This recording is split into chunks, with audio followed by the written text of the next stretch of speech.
So the Adam and Eve story, I've always felt like, you know, and I know when we get to heaven, we can ask God all these questions. And for those who are non-Christians, as I said, this is not a religion topic, but the only reason why we refer to Christianity is because we're both Christians. Yes. Christianity is only what I know. You know, I've never tried to study any other religion because I've just been born and bred in this direction. But I also feel like from the beginning of time, when we say one man, one woman, how did the entire creation now come if it was just one man, one woman? Did she sleep with her sons? That means there was incest. No, she didn't sleep with her sons. Her sons and her daughters definitely would have gotten married. So that's where probably incest started from? No, at that time, even up to the time of Abraham, Abraham and Sarah were half brother, half sister. Sisters, true. So, you know, at that time, there was no other way the world would populate. And people must always realize that the Bible in itself is a summary. So they're not going to go into some details that they feel is not relevant to your life today.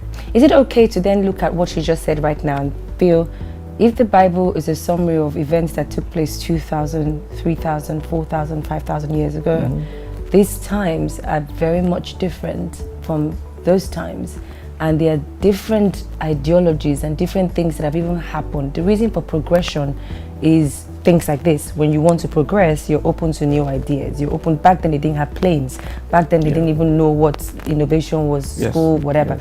But now with those ideas and those ideals, is it okay to say that there's certain things that are a bit archaic and olden days that might not necessarily work in this generation? It depends on what you mean.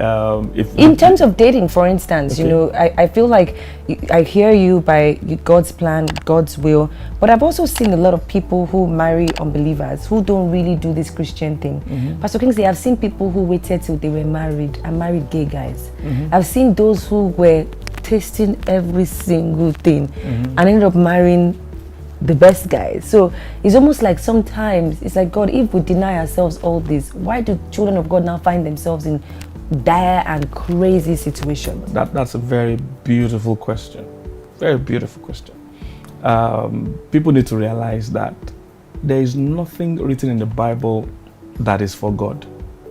So people need to realize that. So if I decide not to sleep around with anybody till I get married, God is not going to give me a reward of a good husband or wife because of that. Everything I did was because of me. That in itself is the reward. Wow. So many people think, oh, if I fast, God's going to award me. If I don't fornicate, then God's going to come and with a medal and flowers, you know, and present to me. No. The principles in scripture are for you. They're all to, it's like your manual. If you buy an Apple phone and you read the manual, Apple is not going to send you a special gift for reading the manual and doing what the manual says. The manual is to help you enjoy and maximize your phone. That is the reward. So what happens to many people is that, okay, I'm not sleeping around. I'm keeping myself to marriage. Now, have I also learned the principles of choosing a spouse, the qualities I need in a spouse? Can you share those principles? Because Pastor would be like, listen, yo, like some of us have been around the block and some, and it's like, you know, I got married to a Christian, don't be unequally yoked. I said, Lord, at least I passed that test, but we were unequally yoked. So what are these principles that I need to know? There are lots of them, and that is why today we have loads of family life practitioners, because you notice that people spend 7 years to be an architect or thereabout, 7 years to be a doctor, 7 years to be a lawyer. So you see successful lawyers, they have unsuccessful marriages. And there's no big deal in that because they spent 7 years studying law, 0 years studying marriage.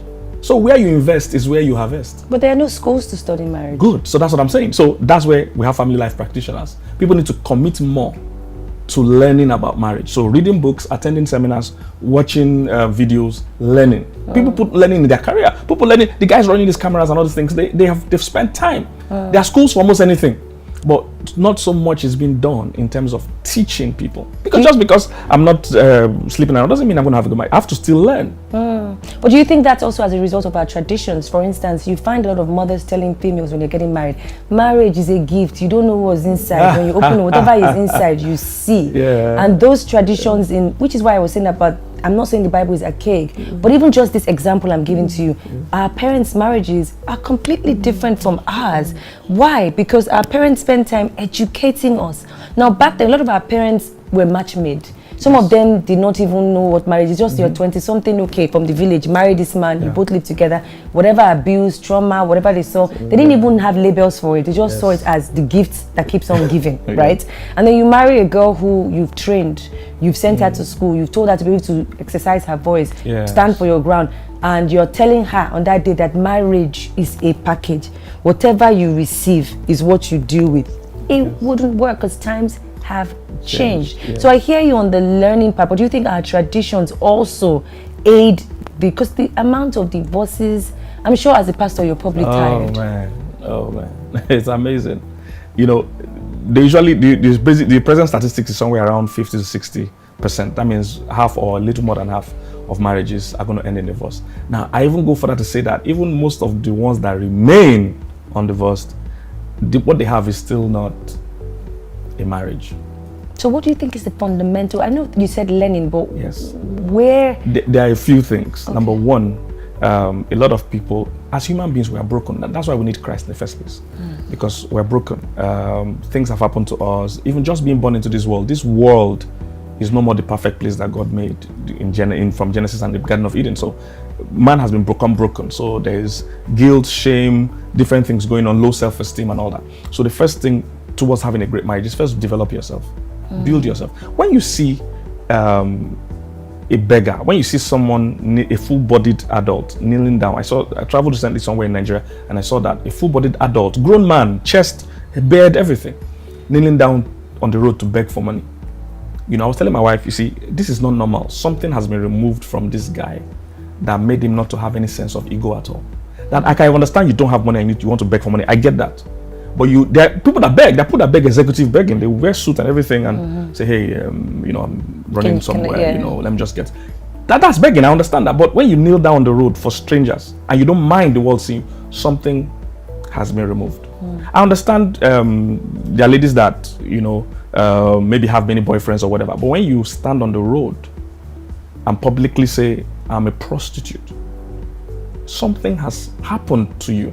In some countries, they are now legal and yes. it's a profession. Oh, yeah, I know that. But I'm talking about as a human. There are things you don't publicly, boldly identify as and with if everything is normal. I'm just trying to show you that human beings, something has happened to us and it's happening to us. That's why somebody can be bold. There are people that even rape and they don't see a big deal with it. Something has happened to their thinking. So their normal is no more normal. That's what I'm trying to say. So something has happened. So one of the first steps towards a great marriage is first healing, making sure your normal is normal. Because what you're calling normal might not be normal. Some people see beating a woman as normal. I hope you know that. In their world is normal. They saw their father do it. They saw their grandfather do it. They saw it. Also, they're not seeing a big deal why they can't slap their wife. They don't understand what the argument is about. I slapped her. Do you understand? So what is your normal? Some women have seen all their life their mother washed down their dad. They saw it over and over. So they don't think there's a big deal in speaking respectfully to each other. Some people are used to shouting at you. So there are many things that people do today that are not normal. So the first step basically is working on yourself. You know, making sure your normal is normal. How do you do that? You line it up with what God's plan is. You see, because there must be a yardstick. Everybody has something they're comparing everything to. And there are three things you can use to measure your yardstick every time. You either use God's word, or you use other people's opinion, or you use your own thoughts. I think the other two are low. You can't use other people because most times people don't tell you the full story. The people you say have a great marriage, you don't know that for sure. In fact, 10 years is not even enough to know if a marriage is great. Really? Oh no. It takes a lifetime to know if a marriage has worked.